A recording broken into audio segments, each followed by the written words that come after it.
تو یہ جمع ہونا اور جمع ہو کر اللہ کی عبادت کرنا یہ اتنا مبارک عمل ہے کہ آپ اندازہ لگائیں کہ آپ ایک نماز پڑھیں تو ایک نماز کا ثواب، لیکن اگر جماعت کے ساتھ نماز پڑھیں تو کتنی نمازوں کا ثواب؟ 27 نمازوں کا ثواب۔ اب دیکھیں ایک بندہ تھا ایک نماز کا ثواب، اب جمع ہوئے تو ہر ایک کو 27 نمازوں کا ثواب مل گیا۔ اب یہ لوگ جمع ہو کر زیادہ ہو جائیں اور جامع مسجد میں نماز پڑھیں تو وہاں پر جماعت کا ثواب اللہ تبارک تعالیٰ اور بڑھا دیتا ہے۔ تو دیکھو جمع ہونے کی کتنی فضیلت ہے اللہ کے ہاں، اور پھر یہی لوگ جب جمع ہو کر اور زیادہ ہو جائیں،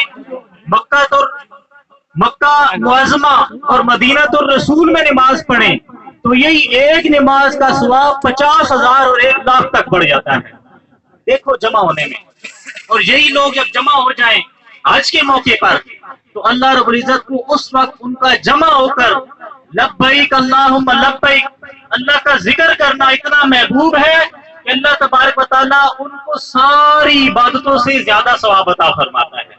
تو یہ ایک پیار، اتحاد اور اتفاق کا نتیجہ ہے، اس کی بدولت اللہ تبارک و تعالیٰ ہمیں یہ برکت عطا فرماتا ہے۔ میں نے آپ کے سامنے ایک آیت کریمہ